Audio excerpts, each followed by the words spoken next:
संभल के अंदर जब ये फसादात हुए हैं जामा मस्जिद को लेकर, उसके बाद मैंने एक यूट्यूबर की वीडियो देखी। एक मुसलमान नौजवान यूट्यूबर है, वो संभल में जाकर लोगों के बीच में एक भाषण दे रहा था।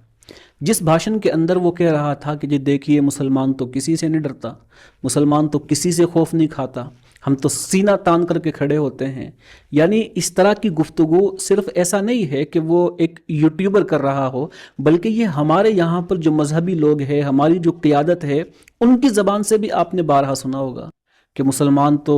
ताकतवर होता है, मुसलमान तो बेखौफ होता है, मुसलमान तो जो है सीना तान कर हर जगह पर खड़ा हो जाता है, वो किसी से नहीं डरता। यानी ये इस तरह की गुफ्तगू है कि जब कोई हसास मसला होता है वहाँ पर जब की जाती है तो कुछ मुसलमानों के जज्बात को भड़काकर उन्हें हुकूमत के साथ भिड़ा दिया जाता है या किसी दूसरी कम्युनिटी के साथ भिड़ा दिया जाता है, और बाद में क्या होता है, उनके अपने कई लोग मारे जाते हैं, और फिर उनके जो पीछे छूट जाते हैं अपने लोग, वो पुलिस से, प्रशासन से, हुकूमत से या फिर लोगों से छुपते फिरते हैं। यानी जो काम उन्हें बाद में करना होता है, अपने प्यारों को मरवा कर, किसी का बच्चा मारा जाता है, किसी का भाई मारा जाता है, किसी का शोहर मारा जाता है, एक पूरा परिवार जो है बर्बाद हो चुका होता है। जो बात उनको बाद में समझ आती है कि हम हुकूमत के साथ इस तरह खुलेआम लड़ नहीं सकते। हम एक ऐसे मुल्क में रहते हैं जहां जमहूरियत है, आप पुरतशद्दुद रद्द अमल का इजहार नहीं कर सकते। यानी रियासत के साथ, हुकूमत के साथ अगर आपको कोई इख्तलाफ है तो आप ये नहीं कह सकते कि मुसलमान किसी से नहीं डरता और सीधा जाकर आप पुलिस से भिड़ जाएं, सीधा आप जो है पुलिस के ऊपर पत्थरबाजी कर दें। संभल के अंदर जो कुछ हुआ है,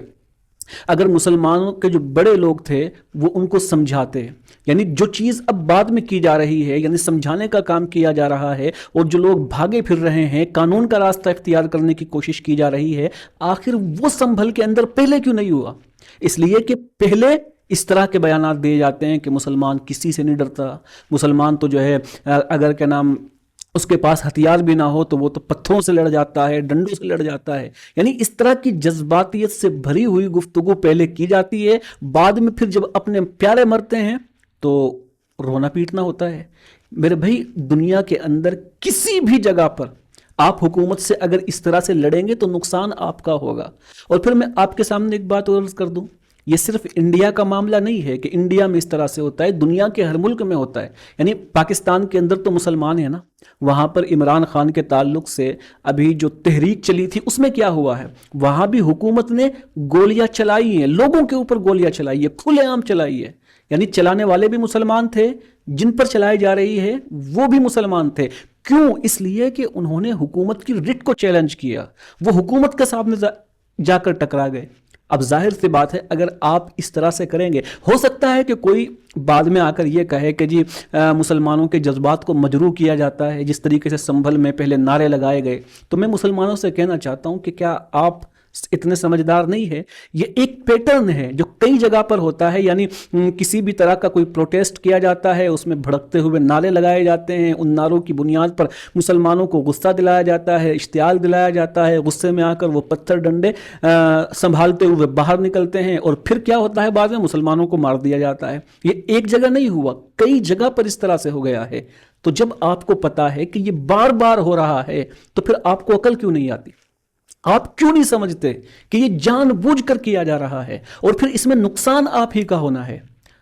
तो मुझे ये बात समझ में नहीं आती कि जो हमारे लीडर हैं ये घर घर जाकर क्यों नहीं समझाते। आप ये नहीं कह सकते, ये एक्सक्यूज आप नहीं रख सकते हुकूमत के सामने कि हम जो मुजाहरा कर रहे थे, हमने वो के नाम दंगा शुरू नहीं किया। यानी किसी भी जगह पर जहां मुसलमान कहते हैं कि जी हम कोई प्रोटेस्ट कर रहे थे, उसमें से कुछ लोग निकल आए ऐसे कि जिनको हम जानते ही नहीं थे, उन्होंने आकर पत्थरबाजी शुरू कर दी और फिर हुकूमत ने हमारे ऊपर क्लिक डाउन कर दिया। ऐसा नहीं होता मेरे भाइयों। जब कोई मुजाहरा कर रहे होते हैं तो मुजाहरा करने वालों की भी ये जिम्मेदारी होती है कि उनके बीच में कुछ इस तरह के लोग न पाए जाएं कि जो हुकूमत के साथ टकरा जाएं आकर और फिर उसका नुकसान आपको उठाना पड़े। ये एक्सक्यूज नहीं चलता, पूरी दुनिया में नहीं चलता। इसकी जिम्मेदारी आपके ऊपर होती है। आपकी तरफ से अगर कोई कानून हाथ में लेता है तो दुनिया की हर हुकूमत वही करेगी जो यहां पर किया गया है। अच्छा, मैं ये नहीं कहता कि भाई ये जुल्म नहीं है, भाई जुल्म है, ज्यादती है, इसको किसी और तरीके से भी हुकूमत कर सकती थी,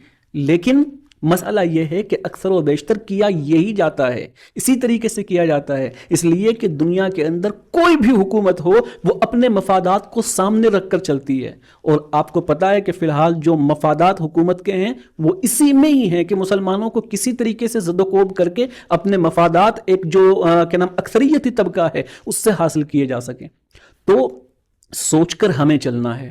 سوچ کر مسلمانوں کو چلنا ہے کہ بار بار جب آپ کے ساتھ یہ ہو رہا ہے تو آپ کو کس طرح سے قدم اٹھانے چاہیے۔ ریاست کے اندر حکومت کے سامنے آپ کبھی بھی پرتشدد رویہ اختیار کر کے رد عمل ظاہر کر کے جیت نہیں سکتے، آپ ہمیشہ نقصان اٹھائیں گے، اور اس کی بنیاد پر پھر مسلمان بدنام ہوں گے، حتیٰ کہ اسلام بدنام ہوں گے، اور ہمارا جو گودی میڈیا ہے جو اپنا ضمیر بالکل بیچ چکا ہے وہ پھر آپ کے اسی عمل کو لوگوں کے سامنے یہ ظاہر کر کے دکھائے گا کہ جی دیکھیے مسلمان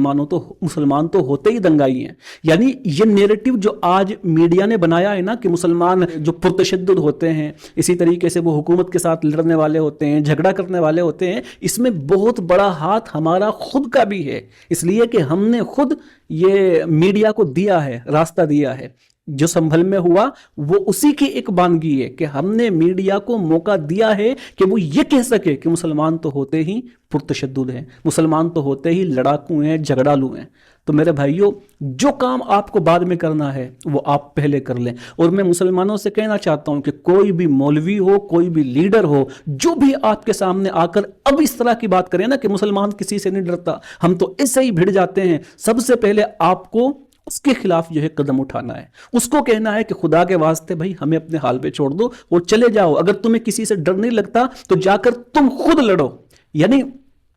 جو مولوی صاحب ہوتے ہیں، جن لوگوں نے وہاں پر بھڑکایا، میں اس یوٹیوبر کی بات کر رہا ہوں، اس کا اپنا کوئی نہیں مارا گیا، مارے دوسرے جاتے ہیں، غریب لوگ مارے جاتے ہیں، عام لوگ مارے جاتے ہیں۔ ان بڑے لوگوں میں سے کسی کا بھی بچہ وہاں پر نہیں ہوگا، کوئی بھی فیملی کا وہاں پر نہیں ہوگا۔ تو میں آپ سے درخواست کرتا ہوں کہ یہ جتنے بھی آپ کے بڑے آئے نا، لیڈر آئے اور جو بڑکانے والے بھاشن دیتے ہیں، ان سے کہو کہ خدا کے واسطے بھائی ہمارے اوپر رحم کرو، اپنا کام کرو جا کر کے۔ اور اگر آپ اسی طریقے سے کرتے رہے یا پھر جو اپنے لیڈر ہیں ان کے اوپر اندھا بھروسہ کر کے آپ ان کی ہر بات کو مان کر آگے چلتے رہے، تو پھر یاد رکھو یہ رویہ قوموں کو مٹا دیتا ہے۔ ابھی تو بہت کم ہے، اگر آپ کا رویہ تبدیل نہ ہوا تو پھر یقین جانیے کہ اس سے بہت زیادہ آپ کے ساتھ ہونے والا ہے۔ اللہ کرے کہ ایسا نہ ہو، لیکن ہسٹری اور تاریخ آپ پڑھ کے دیکھ لیجئے، یہی کچھ ہوتا ہے۔ اللہ تعالیٰ سے دعا ہے کہ ہمیں عقل سلیم عطا فرمائے۔